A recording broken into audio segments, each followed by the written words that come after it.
Leo Tolstoy is considered by some to be the greatest writer to ever live. He wrote the classics War and Peace and Anna Karenina, but he renounced those novels later in life after undergoing a drastic spiritual awakening. The religious teachings of this complicated man went on to change the course of world history. My name is Lenore, and I'm the Victorian.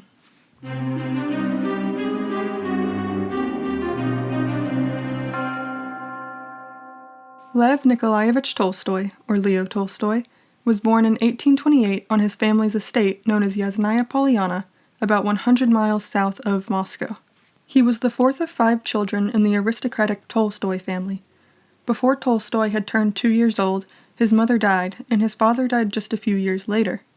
Tolstoy and his siblings were then under the care of an aunt who ended up dying a few years after that, so they moved in with another aunt in the city of Kazan. Not long after arriving in Kazan, Tolstoy's older brothers decided to take the 14-year-old to a brothel for the first time. The brothel just so happened to be located next to the monastery where their grandfather was buried. This first encounter with sex was the beginning of an obsession with both sex and the guilt it inspires. As a teenager, Tolstoy became interested in philosophy and law, and came to greatly admire the French philosopher Jean-Jacques Rousseau. While many other Russians wore a crucifix each day, Tolstoy chose to wear a medallion with Rousseau's portrait. Charles Dickens was another of his role models, and Tolstoy kept a portrait of Dickens above his writing desk for his entire career. While Tolstoy was interested in educating himself, he was a poor student. He enrolled in Kazan University's Oriental Languages program, but had to transfer to their law program, which was actually easier, but he failed there too. One of his lecturers described him as unable and unwilling to learn. We know this was not the case, and Tolstoy's university experiences show his lifelong disdain for authority. In 1847, Tolstoy left the university without a degree and returned to his family's estate, Yasnaya Polyana. He decided to educate himself while trying his hand at managing the estate, leading the serfs, enslaved peasants, in farm work. Like university, he failed in this endeavor, largely because he was always off living it up in the cities of Moscow, St. Petersburg, and Tula. It was at this time that Tolstoy began keeping a diary, which he continued to do throughout his life. His first entry, from March of 1847, is about being treated for a venereal disease. His diaries detail his constant attempts at self-improvement. He made lengthy lists of all his moral failings, gambling, drinking, visiting brothels, and the ways he wanted to discipline himself to change his ways. He was inspired by Benjamin Franklin's 13 Virtues, which was a system Franklin used to develop his moral character. Some of Tolstoy's rules for himself were like the New Year's resolutions that people make today. Going to bed at 10 p.m., cutting down on desserts, things like that. But some of Tolstoy's rules show another side of the man, such as limiting his visits to brothels to just 2 times a month. As his diaries show, Tolstoy was never able to discipline himself according to his own extensive rules, and later in life he claimed that life is too complex for people to conform to strict rules or philosophical systems. A new chapter of Tolstoy's life began in 1851, when his older brother Nikolai came to visit him while on military leave. Nikolai convinced him to join the army in the Caucasus Mountains. Tolstoy agreed. For the next few years, Tolstoy wrote fiction in his spare time, producing his first published work in 1852. It was an autobiographical, but fictional, account of his childhood titled, creatively, Childhood. Dickens' influence can be seen in the story, especially the influence of the novel David Copperfield. A couple of years after Childhood was published, Tolstoy was transferred to the city of Sevastopol and became an artillery officer in the Crimean War. He took part in the siege of Sevastopol, a battle which lasted 11 months.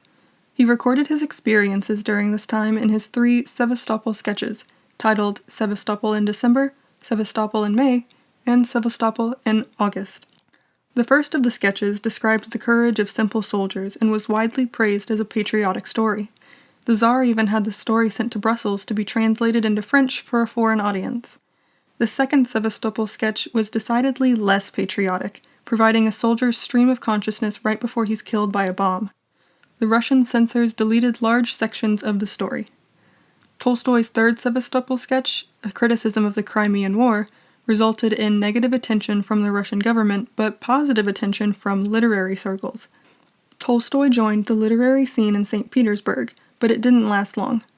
He refused to commit to any one school of thought or intellectual camp which the radical intelligentsia disliked. Tolstoy decided to leave that literary community to take a trip around Europe. He ended up gambling away all of his money in Paris and had to return home. Also in Paris, Tolstoy witnessed a public execution, which had a profound effect on him. In a letter to a friend, he wrote, "The truth is that the state is a conspiracy designed not only to exploit, but above all to corrupt its citizens. Henceforth I shall never serve any government anywhere." In 1860, a few years after his first tour of Europe, Tolstoy was able to take another trip there where he met his literary heroes Ivan Turgenev and Victor Hugo. While in London in 1861, Tolstoy got to hear Dickens read A Christmas Carol at St. James's Hall. On this second tour of Europe, Tolstoy studied pedagogical theory and practice, and upon his return to Yasnaya Polyana, he established 13 schools for Russian peasants. It was that same year that the peasants had been emancipated from serfdom, but most were poor and remained rural peasants. In 1862, Tolstoy married a woman named Sophia, who was 18 years old at the time, while he was 34. Their marriage was notoriously difficult, and they grew further apart as time went on, but continued to love each other the rest of their lives.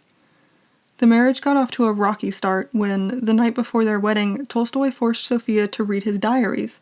He claimed that since they were to be married, they would have no more secrets, meaning she needed to read his journals and know all about his past, including his promiscuity and that he'd recently fathered a child with one of the peasants on his estate. The next decades were difficult for Sophia, as she gave birth to 13 children, 8 of whom lived into adulthood. While Tolstoy was sensitive in his writings, he was insensitive in real life, and Sophia bore the brunt of his capricious moods. She also worked tirelessly running their estate, looking after their finances, and acting as Tolstoy's copyist and unofficial editor. She rewrote all of his drafts by hand, sometimes using a magnifying glass to decipher his tiny scribblings in the margins of manuscripts. Sophia rewrote the complete manuscript of War and Peace 8 times. In some sections she had to rewrite over 20 times. This was during the same period that she gave birth to 4 of their children. Without Sophia's help, Tolstoy might not have ever finished War and Peace, or it might have taken him far longer. The novel, with its over 500 characters, is high on lists of the greatest books ever written. Tolstoy's plan for the story was originally to detail the lives of those involved in the Decembrist Revolt of 1825, but he decided to cover the Napoleonic Wars and their aftermath instead. It's hinted that one main character's son will go on to become a Decembrist. In addition to the narrative of War and Peace, Tolstoy included 3 long essays on the laws of history. At the time, many people in Europe believed in the great man theory, which said that historical events are the result of individual great men and their major decisions. Tolstoy rejected this idea, believing the course of history to be determined by small, seemingly insignificant decisions made every day by each person. He believed the meaning of life came from your day-to-day activities, which is part of why War and Peace was so long. Tolstoy wanted to show the impact of all the small decisions made by individual characters and their innermost thoughts and feelings.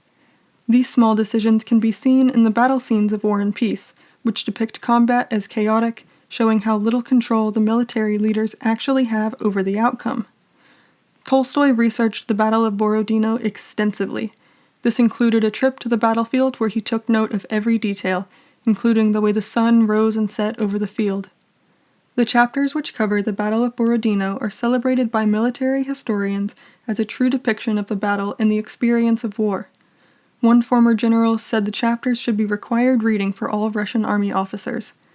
Despite having a pacifist message at its core, War and Peace was considered a patriotic book and was handed out among Stalin's commissars during World War II to motivate the Red Army.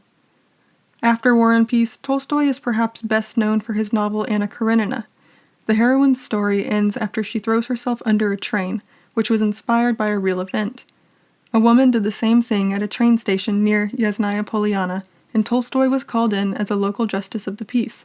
He had to view her mangled corpse in the mortuary and was there during the post-mortem. Anna Karenina includes Tolstoy's most autobiographical character, a man named Konstantin Levin, who insists on laboring alongside his peasants and has a complicated relationship with the Russian social order. In Anna Karenina, Tolstoy's spiritual doubts can be seen more clearly.